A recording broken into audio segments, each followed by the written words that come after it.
कल के लेक्चर में हमने डीपली इंट्रोडक्शन स्टडी किया। डेटाबेस क्या होता है, कहाँ पे यूज करना है, कैसे यूज करना है और एग्जैक्टली कैसे यूज होता है। तो हमने सिर्फ डेफिनेशन नहीं देखी, हालांकि उसका यूज भी देखा जाके जाके रियल टाइम।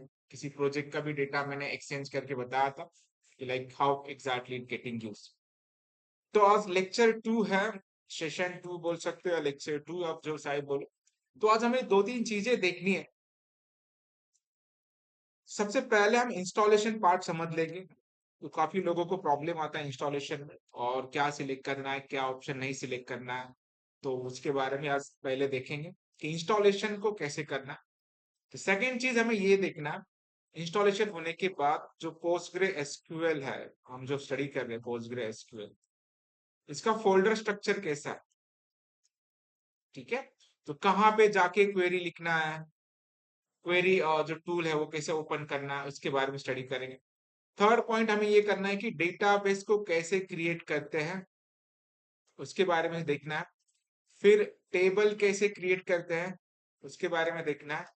इंसर्ट, एक दो सैंपल क्वेरी इंसर्ट करेंगे हम, और एक बेसिक सिलेक्ट का कॉम्बिनेशन, बेसिक सिलेक्शन। फिर सिलेक्शन के बहुत सारे कॉम्बिनेशन है, फिर वो चलते रहेंगे और देखेंगे हम डे टू डे लेक्चर।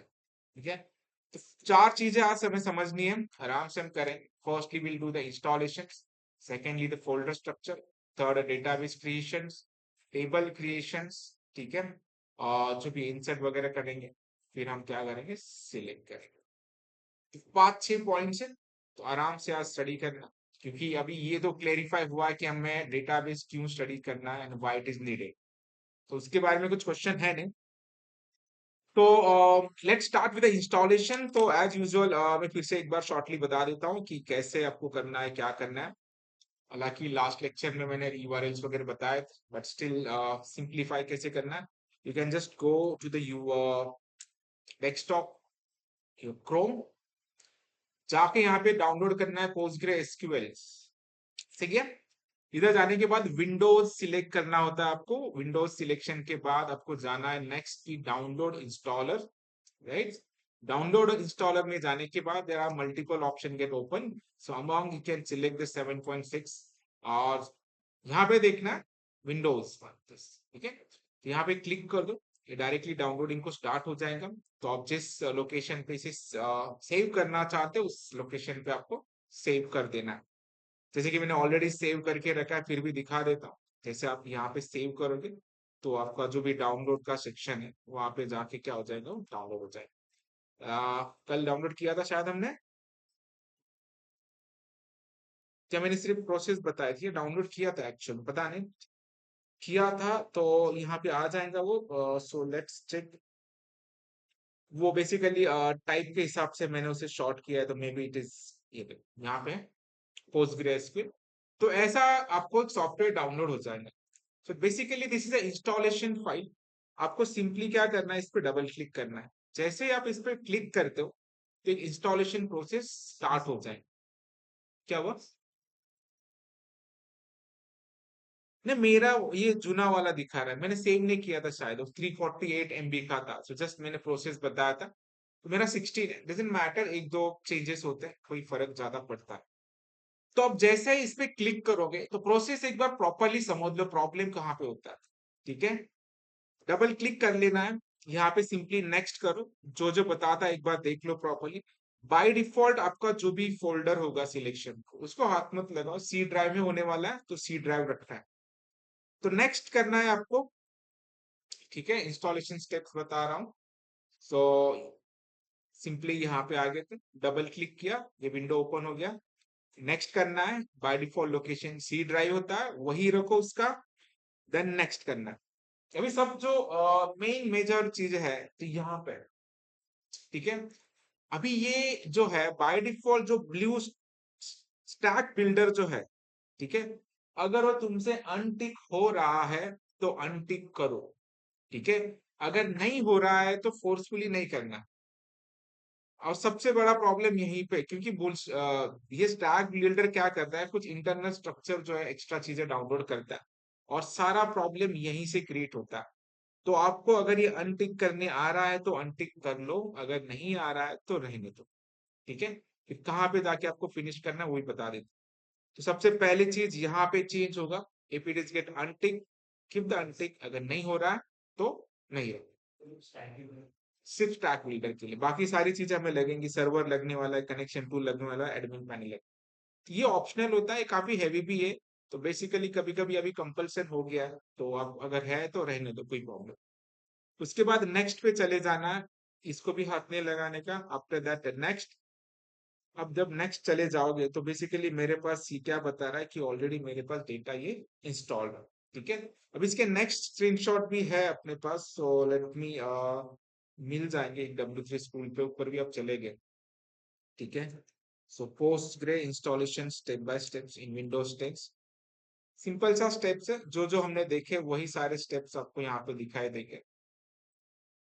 तो चलो एक बार देख लेते, सेम ही स्टेप्स है, कोई प्रॉब्लम नहीं। देखो, सबसे पहले ये आया था विंडो, नेक्स्ट किया हमने, ये बाय डिफॉल्ट लोकेशन था वही एज इट इज है। फिर नेक्स्ट चले गए, ये देखो इन्होंने क्या किया है, अनटिक किया है। बट कभी कभी नहीं होता है तो फोर्सफुली नहीं करना है, वो अनटिक ही नहीं हो रहा तो कुछ कर ही नहीं सकते, अगर हो रहा है तो कर लो पॉसिबली। ठीक है, इसके बाद नेक्स्ट स्क्रीन जो होता है, तो तुम्हारी जो है वो ऐसे ओपन हो जाएंगे ये वाली। और आगे के नेक्स्ट करने के बाद यहाँ पे पासवर्ड, पासवर्ड के बारे में एक चीज हमेशा याद रखो, अगर तुम पासवर्ड भूल गए तो खत्म, डेटाबेस कभी ओपन नहीं होता। इसमें पासवर्ड रिसेट करने के लिए भी पुराना पासवर्ड पता होता है, अगर पासवर्ड ही नहीं पता तो रिसेट कहाँ से करें।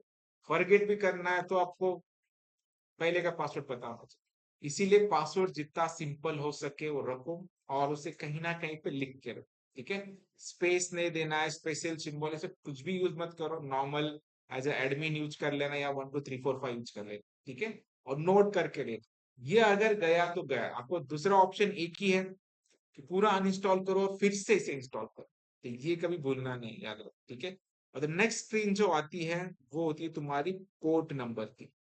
पोर्ट नंबर सबसे मेजर प्रॉब्लम होता है किसी भी सर्वर में काम करने के लिए, इसीलिए पोस्टग्रेसक्यूएल ने बाय डिफॉल्ट उसका पोर्ट जो रखा है 5432। जैसे MySQL का पोर्ट क्या होता है 3606। ठीक है, अपाचे टॉमकेट का क्या होता है 8080, किसी का 8000 होता है, किसी का 9090 होता है, ये रिजर्व पोर्ट्स है। ठीक है, इसी वजह से पोस्टग्रेसक्यूएल का जो पोर्ट है 5432, इसे चेंज नहीं करना है, एज इट इज उसे रखना है। तो आपका काम सिर्फ यही है, ब्लू स्टैक बिल्डर अगर अनटिक हो रहा है तो अनटिक रखो, और पासवर्ड याद रखो, पोर्ट को कुछ अनचेंज रखना है, यहाँ पे कुछ भी नहीं करना है, डिफॉल्ट जो लोकल है वही रखो। ठीक है, यहाँ पे बच्चे जाके छेड़खानी कर दे, वहां पे कुछ एक्स्ट्रा सिलेक्शन करने की कोशिश करते, नहीं करना है, सिंपल रखना है। ठीक है, और नेक्स्ट आप चले जाओगे तो आपको नेक्स्ट नेक्स्ट करने के बाद ऐसे इंस्टॉलेशन स्टार्ट हो जाएंगे, and then you can simply finish.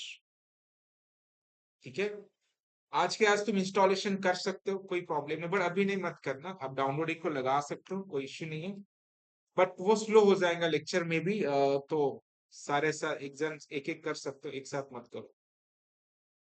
तो अभी वेरीफाई करना है अपने सिस्टम में ये इंस्टॉल हुआ है कि नहीं, तो उसे कैसे चेक करेंगे, तो सिंपल है, आपको यहाँ पे स्टार्ट पे जाना होता है। ठीक है, स्टार्ट पे जाने के बाद इस प्रोसेस को मैं पहले बंद कर देता हूँ क्योंकि मेरे पास ऑलरेडी इंस्टॉल्ड है। ठीक, स्टार्ट पे जाने के बाद आपको यहाँ पे सर्च करना है PG एडमिन, पोस्टग्रे एसक्यूएल एडमिन। ठीक है, तो इसे यहाँ पे ओपन करो। तो जैसे ही आप ओपन करोगे, this is your entire page जो कि ओपन हो रहा है, थोड़ा टाइम लेगा 1 2 minute based on your system configuration. जैसे तो मेरे पास बहुत सारे सर्वर इंस्टॉल्ड है, तो वो भी एक रीजन हो सकता है कि थोड़ा सा टाइम लो, बट हो जाता है एज कंपेयर टू सारे database, it is a light weighted. ठीक है, तो जो भी टाइम लेगा वो लेगा। और सबसे पहला काम हम ये करें, उसका जो फोल्डर स्ट्रक्चर पहले समझ लेंगे पोस्टग्रेसक्यूएल का, कि हमें कहाँ पे जाके क्वेरी लिखना है। ठीक है, कैसे लिखना है। फिर सबसे पहले हमारा काम क्या रहेगा, डेटाबेस क्रिएशंस, फिर टेबल क्रिएशन करेंगे, पहले फोल्डर समझ लेंगे, डेटाबेस क्रिएट करेंगे। ठीक है, तो बट फोल्डर वगैरह समझने के लिए सबसे पहले तुम्हें क्या क्रिएट करना पड़ता है, डेटाबेस। ठीक है, तो डेटाबेस क्रिएट करने का जो स्ट्रक्चर है वो हम समझ लेते हैं। चलिए ओपन हुआ होगा, लेट्स चेक इट इज। ठीक है, लोड हो रहा है। तो अभी डेटाबेस को ओपन कैसे करना है इसके बारे में समझ। तो सबसे पहले जो स्क्रीन दिखाई दे रहा है तुम्हें, ये अपना स्क्रीन है जहां पे हमें जो ना काफी सारा टाइम स्पेंड करना है। तो यहाँ पे अभी जो जो यूजेबल टूल्स है वो उसके बारे में पता होना चाहिए आपको। सबसे पहले आपको यहाँ पे दिखाई दे रहा है सर्वर्स। सर्वर पे मैं बहुत सारे स्टूडेंट को बोलता हूँ, वो बोलते सर मुझे सर्वर ओपन नहीं हो रहा। वो क्लिक कहाँ पे करते पता है, इसके ऊपर क्लिक कर। और 10 बार बताया सर मैं 100 वेळा क्लिक केलं माझा लैपटॉप हँग झाला। वो वहां पे मत क्लिक करो, आप क्लिक कहाँ पे करो, एरो पे क्लिक करो। ठीक है, तो एरो पे क्लिक करने के बाद नेक्स्ट जो ओपन हो जाए वो तुम्हारा क्या होगा, पोस्टग्रे एसक्यूएल। जो भी अभी फॉर एग्जांपल आप 17 कर रहे हो, 17 ओपन हो जाए। इसके बाद जो ओपन होगा तुम्हारा ऐसे। ठीक है, तो ये स्ट्रक्चर पहले ओपन होगा। तो सबसे पहला अपना काम ये होता है कि डेटाबेस को क्रिएट करके आना चाहिए। जैसे यहाँ पे डेटाबेस दिखाई दे रहा है, तो कितने डेटाबेस है मेरे पास, 32 डेटाबेसेस। इसमें तो अपने 12 14 तो 14 15 तो बैच ही है, जो फुल स्टैक के बैच। ठीक है, और उसमें इंटर्नशिप के 7 8 हो गए, तो 20 25 तो पूरे स्टूडेंट के ही है। तो यहाँ पे जाके हमें क्रिएट करना होता है एक डेटाबेस। ठीक है, सबसे पहले हमने इंस्टॉल किया, स्टार्ट पे गए, पीजी एडमिन जो है उसे ओपन किया। ओपन करने के बाद सबसे पहले विंडो अगर दिखाई देगी तो this is a blank window. यहाँ पे आने के बाद इस कर्सर पे टिक करेंगे, then will go for the PostgreSQL 16 पे क्लिक करेंगे। यहाँ पे क्लिक किया तो जल्दी नहीं होता है, यहाँ पे क्लिक करो, देन ये डेटाबेस। तो अभी तक के मेरे डेटाबेस तुम देखोगे तो there are N number of database we have done. Right side में दिखाई दे रहा है, ये सारे डेटाबेसेस हैं। ठीक है, तो मेजरली हमारा फोकस होगा कि एसक्यूएल की क्वेरी कैसे लिखा जाता है। ठीक है, हर एक का स्ट्रक्चर अलग अलग होगा। आप माइक्रोसॉफ्ट एसक्यूएल पे काम कर रहे हैं तो उसका स्ट्रक्चर अलग है। आप पोस्टग्रेसक्यूएल पे काम कर रहे हैं उसका स्ट्रक्चर अलग है। आप माइस्क्यूएल वर्कबेंच पे काम कर रहे हैं उसका स्ट्रक्चर अलग है। ठीक है, तो मेरे पास माइस्क्यूएल वर्कबेंच भी है, मैं वो भी ओपन करके दिखा देता हूँ। या आप जैम सर्वर यूज करना चाहते हो तो वो भी आप कर सकते हो, डजंट मैटर, बट ये थोड़ा प्रोफेशनल है। काफी सारे एंटरप्राइज एप्लीकेशन में आजकल यूज होता है ये। तो काफी अच्छा, हमें जो भी प्रोजेक्ट की लेंथ कितनी भी बढ़े क्या भी बढ़े तो प्रॉपर मॉड्यूलर स्ट्रक्चर वगैरह है, तो ये ज्यादा यूजफुल रहेगा, तो इसीलिए हम इसे यूज करते हैं। और मेजरली सेकेंड चीज ये है, इसका इंस्टॉलेशन काफी सिंपल है, ज्यादा कॉम्प्लेक्स है नहीं। ठीक है, तो नाउ इसके बाद अपना पहला टास्क होता है कि डेटाबेस क्रिएट कैसे करना है। ठीक है, तो डेटाबेस क्रिएट करने का मैं एक वे बता देता हूँ कैसे करना है आपको। यहाँ पे सिंपली डेटाबेस दिखाई दे रहा है, 32 डेटाबेस है। मैं यहाँ पे राइट क्लिक करूंगा। ठीक है, न्यू करना है और क्लिक करना है डेटा बेस के ऊपर। तो डेटाबेस की डेफिनेशन हमने पढ़ी थी। तो database is a collection of related data. तो जिस भी प्रोजेक्ट का आप डेटाबेस क्रिएट करना चाहते हो उस डेटाबेस का नाम दे। ठीक है, तो डेटाबेस का नाम काफी यूजफुल और प्रॉपरली होना चाहिए, किसके रिलेटेड आप डेटाबेस बना रहे हो। जैसे फेसबुक वाले ने बनाया होगा फेसबुक डीबी वगैरह बनाया होगा, या गूगल डीबी, मतलब एग्जाम्पल के तौर पर दे रहा हूँ। जैसे हम कोडिंग सीको का बना रहे थे, कोडिंग सीको नाम लिख। बट अभी बहुत सारे डेटाबेस अलग अलग नाम के हैं, जैसे बैच 1 है, बैच 2 है, पुणे बैच है, नासिक बैच है, और हर एक बैच। तो हमारा बैच का थोड़ा सा यूनिक नाम हम देंगे, सो दैट हर बार ढूंढने में ज्यादा दिक्कत नहीं आएगी। तो क्या नाम रखना है बैच का, ठीक है, तो बैच 7 है अपनी। ठीक है, मैं पहले तो लिख लेता हूँ NSK Nashik JFD Java full stack. ठीक है, जुलाई। सही है, नाम याद रहेगा, याद रखो। लो डेटाबेस के नाम देते समय जैसे तुम केयर लेते हो फॉर, किसके लिए हम केयर लेते हैं, आइडेंटिफायर वेरिएबल का नाम डिक्लेयर करते समय स्पेस नहीं देना है, no number, no special letter, simple नाम रखना है। एक्चुअली कंटिन्यूस नाम रखना है बट अंडरस्कोर चलता है। क्योंकि बहुत सारे डेटाबेस है तो समझ में नहीं आ जाएंगे, so we are giving this. सही है। तो यहाँ पे सिंपली जाके आपको क्या करना है, सेव। ठीक है, 32 थे, अभी कितने बन गए अपने, 33। क्या किया हमने, सबसे पहले यहाँ पे चले गए, इधर जाके डेटाबेस नहीं क्रिएट करना है, ठीक है। यहाँ पे क्लिक करते बच्चे, कहाँ पे जाना है, यहाँ पे जाना, यहाँ पे भी जाके डेटाबेस क्रिएट नहीं करना, कहाँ पे कर, यहाँ पे जाके राइट क्लिक करो, क्रिएट डेटाबेस, सिंपली डेटाबेस का नाम डालो एंड सेव। डेटाबेस क्रिएट करना है, सिंपल प्रोसेस। नाउ जो भी डेटाबेस हमने बनाया होगा वो कहीं ना कहीं पे क्रिएट हुआ होगा। अब जैसे नीचे आ जाता हूँ, तो दिस इज और डेटाबेस नेम। तो डेटाबेस में अगर डेटा को स्टोर करना है तो क्या क्रिएट करना होगा हमें, टेबल्स, है ना। डेटाबेस में तो डायरेक्ट डेटा नहीं रखा जाता, कल हमने देखा कि कुछ भी डेटा स्टोर करना है तो इन द फॉर्म ऑफ कैसे होता है, टेबल के फॉर्मेट में होता है। सो हम यहाँ पे जाके क्या करें, टेबल्स क्रिएट करें। डेटाबेस तो बन गया, और next job is to create table. तो अभी इस फोल्डर स्ट्रक्चर पे हमें ध्यान देना है कि कहाँ पे जाके हमें काम करना। ये एक दो बार प्रैक्टिस करोगे तो ऑटोमेटिकली आ जाए, क्योंकि बार बार हमें उस पोजीशन पे जाके क्वेरी लिखना है। क्वेरी भी स्टडी भी किया तो एसक्यूएल की क्वेरी लिखा कहाँ पे जाता है वो पता होना चाहिए। तो डेटाबेस ओपन करने के बाद आप यहाँ पे देख रहे हो कि काफी सारे ऑप्शंस ओपन हुए, ठीक है। इसमें से आपको सबसे पहले जाना है स्कीमास, ठीक है। जैसे ही आप स्कीमास में जाते हो, ठीक है, स्कीमास में क्लिक करो एरो पे, तो फिर से एक स्ट्रक्चर जनरेट होगा, इसीलिए स्ट्रक्चर पता होना चाहिए। इनिशियली थोड़ा सा देखोगे आराम से आपको समझ में आ जाएगा। स्कीमास में जाने के बाद इतने सारे ऑप्शंस ओपन हो, ठीक है। कभी कभी ऐसे भी हो सकता है कि स्कीमास में आपको बोले कि सिर्फ पब्लिक दिखाई दे रहा है, सर टेबल तो नहीं दिखाई दे रहा, पर आपको पब्लिक पे भी क्लिक करना है। और नीचे चले जाने के बाद आपको क्या ऑप्शन दिखाई दे, टेबल्स, ठीक है। तो यहां तक आपको आना हो, यहां तक आने के बाद आप इस पे राइट क्लिक करोगे, ठीक है, और क्वेरी टूल का ऑप्शन सिलेक्ट करना है। और जो विंडो आपको यहाँ पे दिखाई देगा टेस्ट, तो हमें पूरा पूरा का पूरा एसक्यूएल का समय यहाँ पे स्पेंड कर, ठीक है। यहां तक आना है, it is very first target, ठीक है। यहाँ पे ही सारे एसक्यूएल की क्वेरी लिखाई जाए, यहाँ पे एग्जीक्यूट होगा, यहाँ से इंसर्ट अपडेट डिलीट सिलेक्ट सारे कॉम्बिनेशन जो हो गए इधर से ही हो, ठीक है। चलो अभी मैं फिर से एक बार सारी चीजें रिपीट करवा देता हूँ, कुछ भी कंफ्यूजन नहीं रहना चाहते। If you want to note something आप नोट कर सकते हो, या मैं स्क्रीनशॉट भी दे देता हूँ ताकि कंफ्यूजन नहीं होना चाहिए कि कैसे करना है क्या करना है, ठीक है। सो इंस्टॉलेशन की स्टेप्स,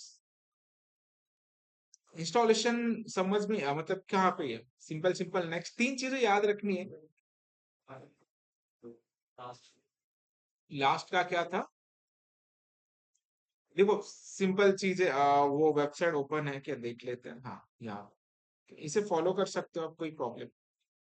डबल क्लिक किया ये ओपन हो जाता है, default location as it is, ये एक अनटिक करना है, इसको याद रखो सिर्फ।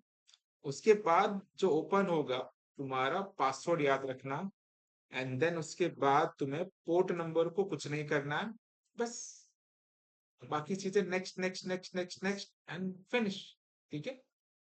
सिंपल है। अगर वो भी अनटिक नहीं हो रहा है तो कोई प्रॉब्लम नहीं, अनटिक रहने दो, उसे टिक रहने दो, नेक्स्ट चले जाना, ठीक है। सही है। तो अभी इंस्टॉलेशन हुआ है कि नहीं चेक करने के लिए हम जाएंगे स्टार्ट पे, स्टार्ट पे जाने के बाद going to search PG admin, जैसे कि यहाँ पे मैं पीजी एडमिन कर रहा हूँ, तो ये आपको पीजी एडमिन यहाँ पे दिखाई देगा, ठीक है। चलो विंडो जहाँ पे तुम्हें टाइप क्वेरी हियर, तो मैं लिख लेता हूँ यहाँ पे टाइप QUERY, सही है। So this is full and final, यहाँ तक आना है, ठीक है। तो आपका बेसिक टारगेट जो है तसंच है। क्यों? सही है। सारे स्टेप भेज दिए, कभी कुछ भी कंफ्यूजन नहीं होना। तो ऐसे स्टेप लिख देने के तो क्वेश्चन मार्क्स आएगा ही नहीं कि करना क्या है, ठीक है। सो इश्यू नहीं रहता। तो नाउ नेक्स्ट, चलो डेटाबेस तो क्रिएट हो गया, ये विंडो कैसे ओपन करनी यहाँ तक भी पता चल गया। तो जो भी क्वेरी लिखना है कहाँ पे लिखना है, यहाँ पे लिखना है। डेटाबेस तो बन गया, लेकिन डेटाबेस में डायरेक्ट वैल्यू नहीं स्टोर कर सकते, उसके लिए क्या करना होगा, टेबल क्रिएट करना होगा। The next syntax, how to create a tables in a database. But जो है टेबल क्रिएट करना मतलब कुछ भी ऐसे नहीं क्रिएट करना होता, तो पहले हमें सोचना पड़ता है कि क्या सॉफ्टवेयर हम बना रहे हैं और करना क्या है, क्या क्या डेटा स्टोर करने वाला है, कौन से टाइप का होने वाला है, ये सबका तुम्हें क्या होना चाहिए, एक रफ आइडिया होना चाहिए। ठीक है, हमें क्या करना है, क्या रिक्वायरमेंट है, किसके रिलेटेड हम डेटा स्टोर करने वाले हैं, कौन से टाइप का डेटा है, कितना डेटा है, सारी चीजें आपको एक रॉ आइडिया होना चाहिए बिफोर क्रिएटिंग अ डेटाबेस। ठीक है, control Z raw idea about the table. But अभी हम इतना सोचेंगे नहीं, क्योंकि हमें पहले तो सिंटैक्स पे फोकस करना। ठीक है, पहले क्वेरी स्टडी करनी, फिर जो भी हमें केस स्टडी दिया जाएगा फिर हम सोचेंगे कि इसका कैसे बना सकते हैं। तो मेजर आइडिया हमारा ये है कि अभी एज्यूम करो कि हमें ना एक कॉन्टैक्ट डिटेल स्टोर करना है। ठीक है, कॉन्टैक्ट डिटेल्स। तो कॉन्टैक्ट में क्या क्या होंगे, सबसे पहले तो हम नेम स्टोर करेंगे, फिर उसका ईमेल होगा, फिर होगा तुम्हारा ईमेल के बाद मोबाइल नंबर। ठीक है, हम सिटी स्टोर करते हैं, जेंडर स्टोर करेंगे और मैं एज स्टोर करूँ। सही है, इनफ। आप 4-5 डिटेल स्टोर करते हो तो आप 100 भी डिटेल स्टोर कर पाओगे, तो कोई एक्स्ट्रा है नहीं। तो इतने डिटेल हमें स्टोर करने, जैसे हमने प्रोग्रामिंग के बारे में हमें पता है, तो वी नो दैट कि कौन सा डेटा स्टोर करने के लिए कौन सा डेटा टाइप लगता है। ठीक है, तो एसक्यूएल की भी कुछ टाइप्स होते हैं, तो उस टाइप के बारे में भी हम थोड़ा जान लेंगे, ताकि हमें डेटा स्टोर करते समय पता होना चाहिए। तो यहाँ पे जो नॉर्मली जितने भी स्ट्रिंग टाइप दिखाई दे रहे हैं तुम्हें, ठीक है, तो स्ट्रिंग को स्टोर करने के लिए में भी कॉमन टाइप होता है, उसका टाइप होता है var क्या। सही है, तो var क्या is your basic type, store the कौन से वैल्यू, str प्लस आप कॉम्बिनेशन भी स्टोर कर सकते हो, str नंबर्स कॉम्बिनेशन, जैसे कि तुम्हें ऐसे स्टोर करना है ABC 1 2 3, तो कॉम्बिनेशन में चल जाता है। ओके, द सेकेंड थिंग, अगर आपको नंबर स्टोर करना है तो यहाँ पे भी इंटीजर ही है, को फ्लोट स्टोर करना है तो फ्लोट ही है। ठीक है, तो बेसिक टाइप पे हम पहले फोकस करेंगे, that is a varchar is a most commonly use type, क्योंकि कुछ टेंशन ही नहीं है, आप जो चाहे डेटा स्टोर करना चाहते हो करो, स्पेशल सिंबल स्टोर करो, कैरेक्टर स्टोर करो, नंबर स्टोर करो, ये सब एक्सेप्ट कर लेते हैं। तो बेसिकली हम अभी दो डेटा टाइप पे फोकस करेंगे, फिर जैसे हमारी नीड होगी उसके हिसाब से एक स्टडी करेंगे। चलो, दो डेटा टाइप्स है। अभी सेकंड ये होता है कि जैसे कि हर एक का साइज भी होता है, जैसे तुम्हें पता होगा इंटीजर का एक साइज है, या नंबर का एक, कैरेक्टर का एक साइज है, स्ट्रिंग का अलग साइज होता है, तो बेस्ड ऑन थिंग्स। तो varchar के अंदर अगर कोई टाइप लेते हैं तो उसका सबसे बड़ा साइज कितना होता है, किसको पता? तो मैक्स साइज ऑफ varchar, जैसे अगर हमें नेम स्टोर करना है तो नाम कितना बड़ा हो सकता है, किसी का नाम कितना बड़ा हो सकता है? सुरेश, रमेश, जयेश, आकाश, इंडियन नाम कितना होगा, ज्यादा बड़ा होगा 50, है ना, या इससे भी। वो एक मूवी याद आती है जब भी हम मैं ये पढ़ाता हूँ, तो आपने देखा होगा कि वेणुगोपाल अय्यर, राइट, बहुत बड़ा, मुत्तु स्वामी, चिन्नु स्वामी, वेणुगोपाल अय्यर, राजशेखर, चंद्रशेखर, ऐसे पता, इतना बड़ा नाम तो होता नहीं, पहली चीज। ठीक है, तो मैक्स साइज जो होता है 50। ठीक है, और वैरकार की जो सबसे बड़ी साइज देखे रखी, ये भी इंटरव्यू में पूछा जाता है कि what is the max size of this. और यहां से आपकी ना जो एक होता है सिर्फ एसक्यूएल को स्टडी करना, और एक होता है तुम्हारा स्किल सेट। ठीक है, जिसने सिर्फ एसक्यूएल स्टडी किया है वो, इसकी मैक्स साइज कितनी पता है? 255 इज अ मैक्स साइज। ठीक है, इससे बड़ा साइज नहीं होता। इसके आगे आपको साइज देना है तो देयर इज अ टाइप रहा जाता है, टेक्स्ट करके टाइप। तो उसकी 500 प्लस आप डेटा स्टोर कर सकते। बट अभी फिलहाल हमें सिर्फ नाम स्टोर करना है, तो ये फोकस ऑन टेक्स्ट। अगर आपने एसक्यूएल क्रिएट करते समय साइज दे दिया 255, और तुम्हें स्टोर क्या करना है, सिर्फ नाम, और दूसरे बंदे ने भी एसक्यूएल का ही टेबल लिखा है, बट उसने साइज दे दिया सिर्फ 50, ठीक है, सबके स्ट्रक्चर बराबर है, सबकी क्वेरी बराबर है, बट सिलेक्ट किसे किया जाएगा, ठीक है। तो हमें बहुत लगता है कि इंटरव्यू रूम में मैं गया था, मशीन राउंड भी मैंने क्लियर किया, बट मैं सिलेक्ट नहीं हुआ। सिलेक्ट क्यों नहीं हो रहे हो, इसकी वजह से, क्योंकि आप ऑप्टिमाइजेशन के बारे में सोच ही नहीं पा रहे। आपको सिर्फ टेबल क्रिएट करना है और साइज देना है, कुछ भी दे दो, कौन देख रहा है, ऐसे नहीं होता। इट इज एन ऑप्टिमाइजेशन, जो यहाँ पे तुम्हारी थिंकिंग स्टार्ट होती है। जैसे आपको मोबाइल नंबर स्टोर करना है, तो आप साइज कितना दोगे, 10 ही है, यूनिवर्सली डिफाइंड है, और वहां पे जाके आपने 255 दे दिया, तो प्रॉब्लम है। जैसे आपको अगर किसी पिकनिक को जाना है, आप 4 ही लोग हैं, तो आप क्या बुक करोगे, कार, बस बुक कर दिया। तुम्हें क्या है, तुम्हें लग रहा है जाना तो है, जाओ ना, तुम जा रहे हो, ऐसे नहीं बोल सकते ना। तो बस के अंदर 50 कैपेसिटी है उसकी, अनवांटेड स्पेस, पैसा ज्यादा, टाइम ज्यादा, क्यों दे रहे हो, है ना। जो रिक्वायरमेंट उसी हिसाब से दो। तो आज के डेट में ओनली कोडिंग सीखना या एसक्यूएल सीखना इट इज नॉट इम्पोर्टेंट। आपके पास स्किल सेट होना चाहिए, कुछ तो एक अदर चीज होनी चाहिए जो नॉर्मल लोगों के पास नहीं है, तभी जाके आप हाईलाइट हो गए। तो इंटरव्यू रूम में ये बहुत मैटर करता है कि इनकी थिंकिंग भी है उसके पीछे, कि तुम डेटाबेस कैसे बना रहे हो, वेरिएबल के नेमिंग कन्वेंशन कैसे रख रहे हो। तो वो एक एक्स्ट्रा चीज है जो तुम्हें 100 में से जो है ना टॉप 10 में लेके आती है। बाकी 90 बच्चे सिर्फ आउटपुट पे फोकस करते, और तुम output plus presentation plus optimization पे फोकस करो। ये बहुत मैटर करता है चीजें, ठीक है। अभी कुछ नहीं लगता, जैसे कि हमारा जो डेटा है वो आने के लिए ना इतना टाइम लगता है, क्योंकि वो डेटाबेस जो बनाया गया बहुत बड़ा डेटाबेस ऑब्वियसली। तो डेटा टाइम की वजह से नहीं आने के बाद एक टाइम आउट एरर हमें बहुत बार आता है, कि डेटा फेच ही नहीं हो पा रहा उससे टाइम लिमिट के पास, और कुछ भी प्रोग्रामिंग की एक लिमिट होती है। फिर अब मैंने अभी फिर भी अगर टाइम कंप्लीट हुआ तो फिर से उसे लूप में डाल के रखा है, तो टाइम बढ़ाते रहता हूँ जब तक आउटपुट नहीं आता। तो सिंपल आउटपुट आने के लिए मुझे 2 से 3 मिनट लगते हैं, ठीक है।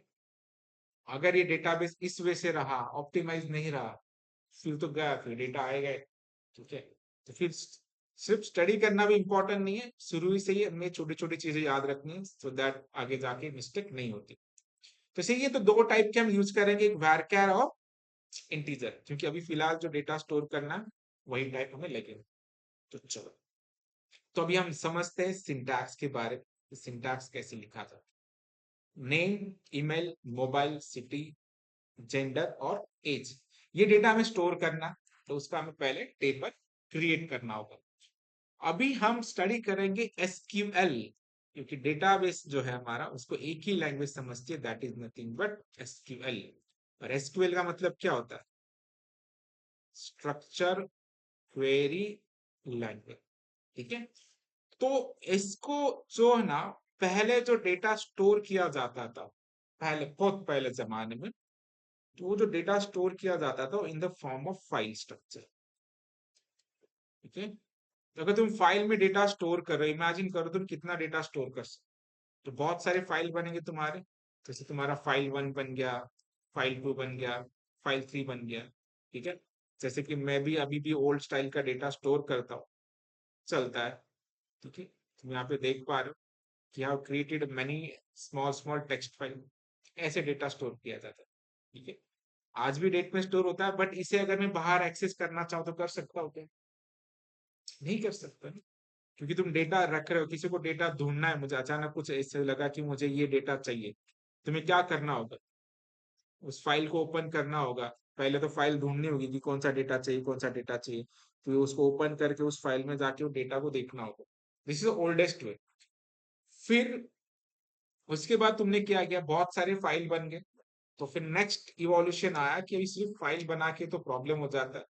फिर उन्होंने क्या किया, फाइल के साथ फोल्डर भी बनाना स्टार्ट कर दिया। ये सारी चीजें इस फोल्डर की है, तो इस फोल्डर में ये रहे, है ना।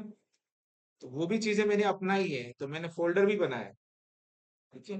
जैसे मेरा डेटा जावास्क्रिप्ट के रिलेटेड है, ई बुक के रिलेटेड है, एचएमबाइट के रिलेटेड है, उस फोल्डर के अंदर उसके रिलेटेड फाइल, तो थोड़ा सा आसान हो गया ढूंढना।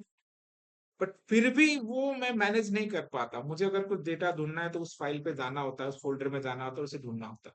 This is second problem. ठीक है। फिर इसका सॉल्यूशन क्या है?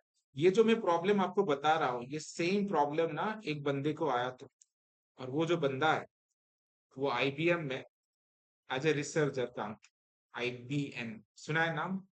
ठीक है। तो एसक्यूएल की शुरुआत किसने की है? आईबीएम वाले। ठीक है? तो उन्होंने इंटरनली वो आपको अगर स्टीव जॉब्स की मूवी वगैरह आपने देखी होगी तो शायद पता होगा कि एप्पल को टक्कर देने वाली दूसरी कंपनी कौन थी? आईबीएम। ठीक है। बहुत चुनी कंपनी, और उन्होंने डेटाबेस का इजाद किया। तो इनिशियली उन्होंने इसको बनाने के लिए उनके पास काफी सारे एम्प्लॉय थे, और एम्प्लॉय का डेटा मैनेज करने के लिए उनके पास ऐसी सिस्टम थी नहीं। तो फिर इंटरनल रिसर्च चालू हो गई कि क्या कर सकते हैं, कैसे कर सकते हैं। तो धीरे धीरे उन्होंने फाइल पे काम किया, फिर फोल्डर पे काम किया, बट वो जम नहीं रहा। ठीक है। तो उनके एक रिसर्चर ने ऐसा एक टेक्नोलॉजी ढूंढा कि अगर हम डेटा को प्रॉपर स्टोर कर पाएंगे और उसे एक्सेस कर पाएंगे तो अपना काम आसान हो जाए। ये उन्होंने चालू किया था 1972 या 3 के अंदर, इसके बाद। ठीक है। तो तब से रिसर्च चालू, और 1990 में ये प्रॉपरली तैयार होकर रेडी था, और तभी यूटिलाइज हुआ। फिर उन्होंने जाके इसे ग्लोबल कर लिया, हर एक जन अब इसे एक्सेस करता है। तो इंटरनली इसकी जो शुरुआत हुई, प्रॉब्लम ही यही था कि हम डेटा को प्रॉपर एक्सेस नहीं कर पा रहे, काफी सारा टाइम हो रहा है। और ये इतना प्रॉपर बन गया, पहले इसे ना SEQL कहा जाता है, एसक्यूएल इंग्लिश क्वेरी लैंग्वेज। और इतना इन्होंने पहले अपने अगर डेटाबेस पढ़ा होगा डीबीएमएस वगैरह, तो उसको पहले ना डायरेक्टली इंग्लिश स्टेटमेंट नहीं यूज किया जाता था, वो प्रोजेक्शन वगैरह यूज किया जाता था। शायद आपने नहीं पढ़ा होगा, but there is a language DBMS, relational algebra भी कहा जाता है उसे। बट ऐसे कुछ सिंबल्स का यूज किया जाता था, ये ऐसे सिंबल, टिल्ड सिंबल वगैरह, टू राइट अ क्वेरी। तो वो सिस्टम इंजीनियरिंग इसको कर पाते थे, और उन्होंने सोचा कि अगर ऐसे करोगे तो मेरे बाद इसको कौन यूज कर पाएगा? कोई करेंगे नहीं, क्योंकि इसे स्टडी करने में इतना कॉम्प्लेक्स हो जाएगा, कोई भी कॉम्प्लेक्स चीज कोई जल्दी स्टडी नहीं करता। तो इसने ऑप्टिमाइज करने के लिए इनको, फिर इसने इसको नाम दे दिया सिलेक्ट, इसको नाम दे दिया फ्रॉम। थोड़ा सा आसान हो गया, तो जनरल इंग्लिश तो सब कोई समझता है। तो ऐसे करते करते किसकी लैंग्वेज जनरेट हो गई, फिर उन्होंने कहा दिया कि एसक्यूएल, स्ट्रक्चर क्वेरी लैंग्वेज। ठीक है। तो फिर उन्होंने ये सुना कि इसे अगर डेटा को प्रॉपर टेबल में रख देते हैं तो उसे एक्सेस करना भी क्या हो जाए, आसान हो जाए। जैसे अभी हम टेबल बना रहे हैं, तो इन्होंने इनिशियली उन्होंने क्या किया, फिर डेटा डायरेक्टली आया स्टोर किया, डायरेक्टली आया स्टोर किया। पर इससे भी एक प्रॉब्लम क्रिएट होने लगी। डेटा अगर हम स्टोर कर पा रहे हैं वो एक अच्छी बात है, उसे हम एक्सेस भी कर पा रहे हैं। बट डेटा अगर जनरलाइज हम स्टोर करने लगे तो देर इज वन प्रॉब्लम। जैसे कि अपने क्लासरूम में तो ऐसे है नहीं, बट हमारे जो क्लासरूम था जब मैं MCS first master of computer science में था, तो हमारे क्लासरूम में 5 लड़कियां थी, उन सबका नाम प्रियंका था। ठीक है। हम उन्हें 5 स्टार बुलाने, क्योंकि वो ग्रुप में रहने। बट अभी इमेजिन करो कि हम डेटा स्टोर कर रहे हैं, टेबल भी बनाया, तो पहला नाम लिखा मैंने Priyanka details, Priyanka details, Priyanka details. तो इनकी यूनिक आइडेंटिटी क्या है? सरनेम। नॉर्मली सिस्टम में क्या होता है, कॉलेज में रोल नंबर होता है। जैसे अपना इंडिया में हमारी आइडेंटिटी किस नंबर से होती है? आधार कार्ड से होती है, राइट? Unique number. बैंक में आप जाते हो तो आपकी आइडेंटिटी क्या है? आप बोलोगे मेरा नाम ये है, तो बोलेगे तेरे नाम के 100 लोग, तुम्हें कहाँ से ढूंढे? वो तुम्हें से मांगते क्या है? भाई तुम्हारा अकाउंट नंबर बताओ, है ना? फिर उन्होंने सोचा कि अगर सिर्फ डेटा स्टोर करके काम नहीं चलेगा, हमें यहाँ पे एक ऐसा एक नंबर या जनरेट करना होगा जो यूनिकली उसी के रिलेटेड होगा। जैसे एग्जाम देते समय आपका एग्जाम सीट नंबर होता है, राइट? आधार कार्ड नंबर है, पैन कार्ड नंबर है, कभी रिपीट होता है किसी का? किसी का भी मोबाइल नंबर रिपीट हुआ है आज तक? नहीं हुआ। तो उस की को एक आईडी हर एक टेबल क्रिएट करते समय हमें क्रिएट करनी पड़ती है, and that key is known as your primary key. ठीक है, सबसे पहला क्वेश्चन डेटाबेस में यही पूछा जाता है, व्हाट इज अ प्राइमरी की। क्या, तो प्राइमरी की आपको बताते आना चाहिए, दिस इज अ प्राइमरी की। और प्राइमरी की के दो स्पेशलिटी है, कि प्राइमरी की जो है कभी भी रिपीट नहीं होता, ठीक है, ऑब्वियसली होना नहीं चाहिए। सेकेंडली ये कभी नल नहीं होता, नल मतलब एम्प्टी नहीं रख सकते, तो हमेशा उसके अंदर वैल्यू चाहिए और वो भी तुम्हारे रिपीट चाहिए। And the third property, one table can have only one primary की। तीन प्रॉपर्टी याद रखने, इंटरव्यू में इससे ज्यादा बताने की जरूरत नहीं है। प्राइमरी की means it is used for uniquely identify the records. One table can have only one primary key. Primary key never get repeated and it never null. तीन प्रॉपर्टी याद रख, ठीक है, क्योंकि सेकंड क्वेश्चन लेगेज आता है, काउंटर क्वेश्चन, और हर बार आता है, 99% वो आता ही है। सेकंड क्वेश्चन ये, if the primary key is an unique key then what is your unique key. ठीक है, अभी यूनिक की भी बताते आना चाहिए। जैसे कि हम अपना जो डेटा स्टोर कर, उनके अंदर तुमने देखा होगा हम क्या क्या स्टोर कर रहे हैं, मोबाइल नंबर भी स्टोर कर रहे हैं, ईमेल भी स्टोर कर रहे हैं, ठीक है, या नाम भी स्टोर कर रहे हैं। और अभी हमें पता चला कि आईडी भी होना चाहिए, आईडी। तो ये आईडी, मोबाइल नंबर और ईमेल, ईमेल कभी रिपीट होता है नहीं, मोबाइल कभी रिपीट होता है, आईडी भी रिपीट नहीं होगा। तो इन तीनों को तुम क्या कह सकते हो, यूनिक। तो अगर मुझे इन दोनों को डिफरेंशिएट करना रहा, तो आपको क्या डिफरेंशिएट समझ में आ जाए, डिफरेंस बिटवीन द प्राइमरी की एंड द यूनिक की, क्या लगता है? जैसे मैंने अभी 3 पॉइंट्स बताए, नल नहीं होता, रिपीट नहीं होता, और क्या था थर्ड, एक टेबल में एक ही प्राइमरी की होती है। यूनिक की को कैसे डिफरेंशिएट करो, प्राइमरी की भी यूनिक की होता है, डिफरेंस क्या समझ में आ रहा है? तो सबसे पहला डिफरेंस ये है, एक टेबल में मोर देन वन यूनिक की हो सकती है। जैसे अपने पास मोबाइल भी यूनिक की है, ईमेल भी यूनिक की है। One table can have unique key is also same as a primary key, but only difference, one table can have more than one unique key, and the unique key can be null. कोई किसी के पास email ID है नहीं, सिर्फ mobile number है, तो नल रख सकते, प्राइमरी की को नल नहीं रख सकते। ठीक है, ये दो डिफरेंस आपको बता देना, what is difference between the primary की एंड द यूनिक की। ठीक है, प्राइमरी की अपने ऊपर रहता है कि हम किसे रखना चाहते हैं। नॉर्मली प्राइमरी की 99% केस में एक इंटीजर नंबर को रखा जाता है, वो भी तुम्हारा ऑटो इंक्रीमेंट होता है, सिस्टम जनरेटेड, ठीक है, और वैसे ही रखना चाहिए। नहीं तो अगर तुम्हें कॉलेज वालों ने बोला था कि तुम्हें रोल नंबर तुम्हें बाय सिलेक्ट, तुम चॉइस से सिलेक्ट करो, तो कोई भी नंबर बोल दे, तुम बोलते मेरा 111 रखो, कोई बोलता 777 रखो, और किसी का भी रिपीट हो सकता है। जैसे इंडिया वालों ने आधार कार्ड का नंबर तुमसे पूछा था क्या, नंबर वाले भी पूछते हैं क्या, क्या नंबर चाहिए, और फैंसी नंबर चाहिए तो उसके लाखों रुपए पे करने पड़ते। जैसे हमारा जो नंबर होगा, तुमने 738 देखो, 753 555 555 555, इसके कितने पैसे दिए हो, कोई भी सीरीज का नंबर काफी सारे पैसे देने पड़ते हैं। तो ठीक है, तो बेसिकली यहाँ पे तुम्हें ये चीज समझना है कि सिर्फ टेबल क्रिएट करना, तो सिंटैक्स लिख के काम नहीं करना, तुम्हें प्रॉपरली यहाँ पे समझना होता है कि प्राइमरी की क्या, यूनिक की क्या है, समझ में आया? ठीक है, ये पहला क्वेश्चन होता है तुम्हारा एसक्यूएल का इंटरव्यू क्वेश्चन, और 100% ये क्वेश्चन तुम्हें पूछेगा, एक भी इंटरव्यू विदाउट दिस स्टार्ट होता ही नहीं, मोस्टली द फ्रेशर्स। और एक चीज मैं यहाँ पे क्लियर कर लेता हूं, अगर ये आंसर तुमने नहीं दिया तो नेक्स्ट एक भी क्वेश्चन नहीं पूछा जाएगा। जिसको पता ही नहीं है कि प्राइमरी की और यूनिक की का डिफरेंस क्या है, तो उसके आगे जाने का कुछ फायदा है ही नहीं। ठीक है, सिंप्लीफाई हो गया। तो मतलब ये आंसर ऐसा है, मैं आपको बता रहा हूँ कि आपके पास कार है, ठीक है, मैं क्वेश्चन पूछा हूँ कि कार चलता कैसे, मुझे आपको एज ए सपोज ड्राइविंग को हायर कर लेनी। अगर ये आंसर नहीं दे रहे हो, मतलब आप आंसर क्या दे रहे हो पता है क्या, सर धक्का मारने से, तो आपको क्यों ड्राइविंग रखो, तो आप बोलेंगे सर आप अंदर तो बैठो, मैं धक्का मारती हूँ, कितना धक्का मार, तो ये पता होना चाहिए कि मैं अंदर बैठ के ड्राइव कर सकता हूँ। तो वो आंसर, ऐसे टाइप के आंसर होते हैं जो हमें लगता है कि नहीं कुछ नहीं मुझे पता नहीं तो आगे पूछेंगे, नहीं पूछते। आज के डेट में तुम्हें अगर इंटरव्यू का चांस एक भी मिलता है ना, तो इतना प्रॉपरली आंसर देना है कि आपका 100% प्लेसमेंट वहां से होना चाहिए। ठीक है, डेवलपमेंट का प्लेसमेंट रेशियो काफी कम होता है आज के डेट में। प्रॉब्लम ही यही है कि उनका प्रिपरेशन नहीं होता और वो इतना डीपली जाते भी नहीं, सिर्फ मल्टी लैंग्वेज स्टडी करके जाते हैं, मुझे ये सब आता है बट एक भी लैंग पे नहीं आता।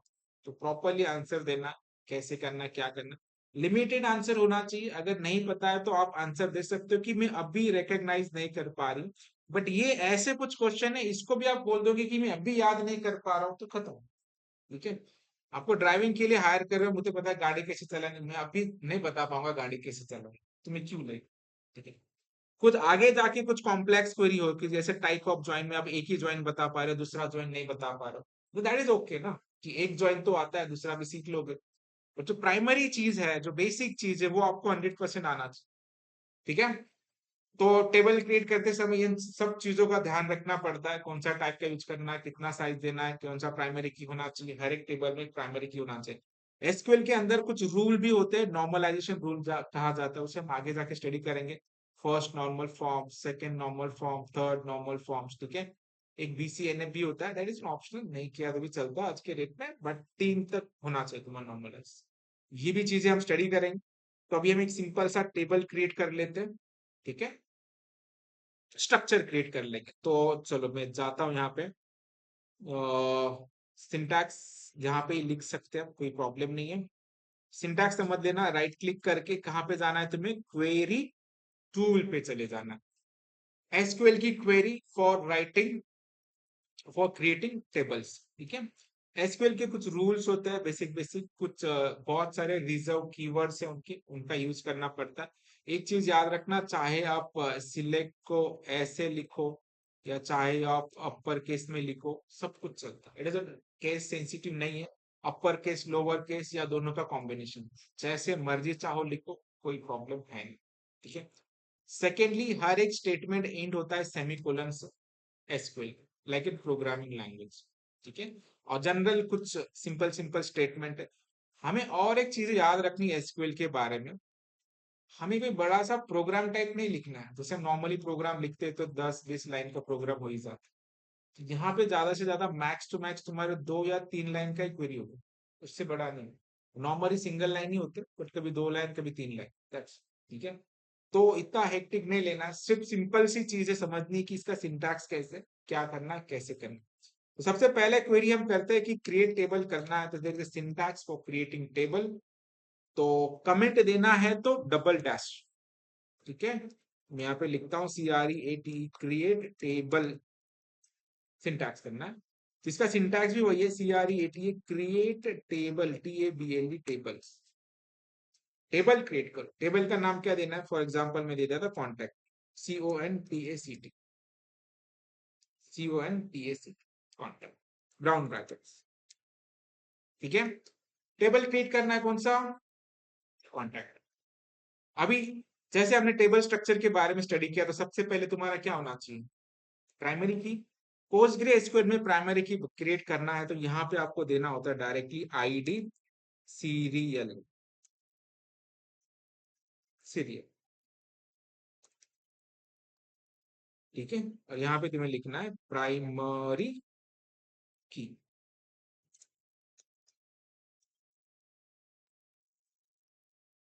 फर्स्ट पार्ट हमने इंपॉर्टेंट जाना, अगर प्राइमरी की नहीं दिया तो यूनिक आइडेंटिटी होगा ही नहीं।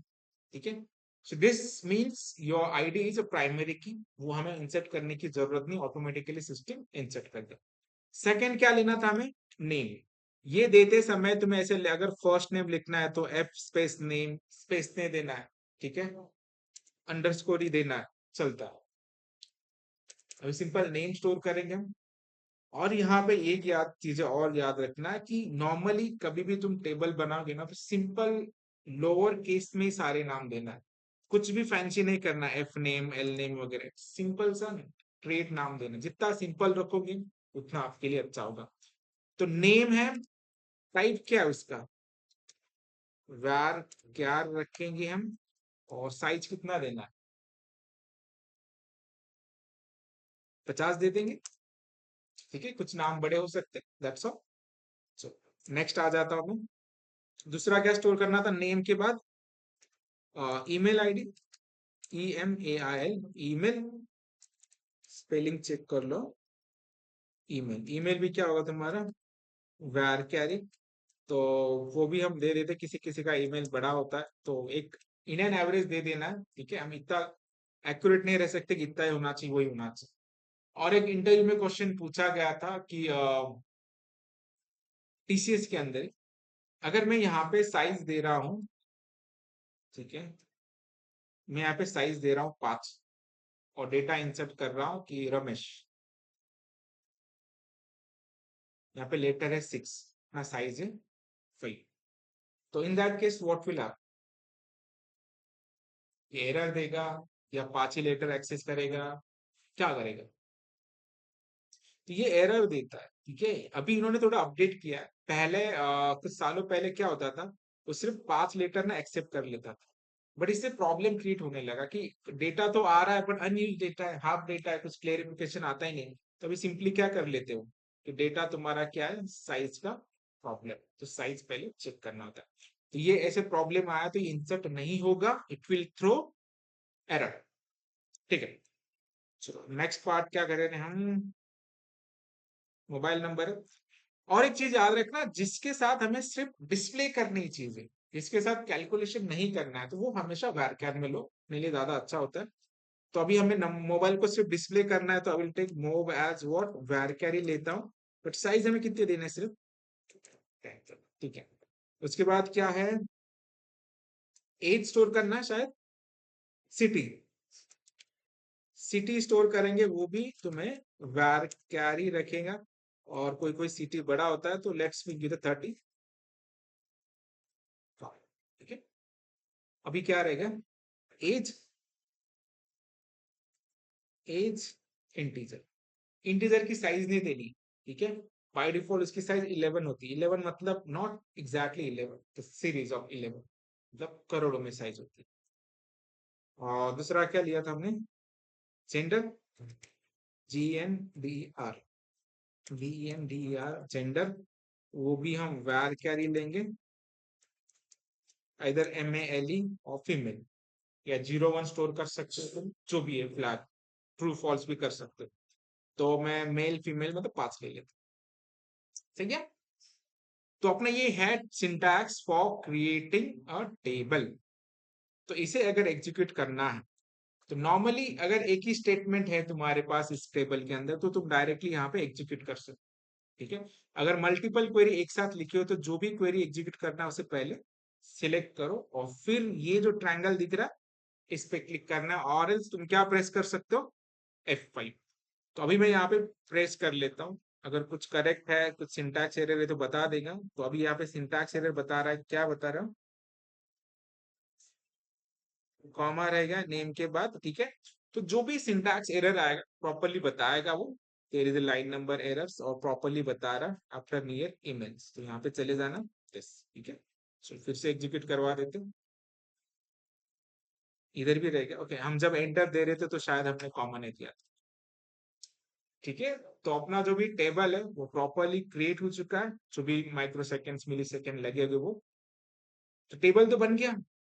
तुम यहाँ पे अगर राइट साइड में जाके देखोगे टेबल के अंदर, तो हमारा टेबल दिखाई देगा, कॉन्टेक्ट्स, जो जो कॉलम्स हमने बनाए वो भी दिखाई, ठीक है। तो अभी हम एक स्ट्रक्चर को सिलेक्ट कर लेंगे, जैसे कि अगर मुझे टेबल स्ट्रक्चर को देखना है, टेबल एक बार बन जाता है, बनने के बाद खत्म। तो अभी हम नेक्स्ट इसके अंदर वैल्यू इंसर्ट वगैरह करना है, फिर सिलेक्ट वगैरह करना है। पर अभी प्राइमरी स्टेज में हम क्या करेंगे, स्ट्रक्चर को सिलेक्ट करेंगे, सिलेक्ट। तो सिलेक्ट की क्वेरी ऐसी है, सिलेक्ट, ठीक है। स्टार का मतलब होता है सारे फील्ड फ्रॉम, टेबल का नाम क्या है, CONTACT, कॉन्टैक्ट। तो अभी मैं डायरेक्टली एग्जीक्यूट नहीं कर सकता, क्योंकि ये भी क्वेरी एग्जीक्यूट होगा। तो बेटर वे कि इसे तुम पूरा कमेंट करो, और जो एग्जीक्यूट करना है उससे ही सिलेक्ट कर लो, इसे सिलेक्ट करो। नीचे तुम्हें क्या दिखाई देगा, तुम्हारा टेबल स्ट्रक्चर दिखाई दे रहा है नीचे, ठीक है। तो फर्स्ट प्राइमरी जो था डेटाबेस क्रिएट करना, टेबल क्रिएट करना, और जो भी टेबल हमने क्रिएट किया उसे हमें सिलेक्ट करना। ठीक है, तो आपको पहले यहां तक आ जाओ। ठीक है, ज्यादा घाई नहीं, हमें आराम से हम स्टडी करेंगे। इसके बाद का नेक्स्ट स्टेज है हम इसके अंदर वैल्यू को इंसर्ट करेंगे, और मल्टीपल वैल्यू इंसर्ट करने के बाद सिलेक्ट के बहुत सारे कॉम्बिनेशन है, सारे सिलेक्ट करो, स्पेसिफिक सिलेक्ट करो, फिर वहां पे क्लॉजेस वगैरह लगाओ।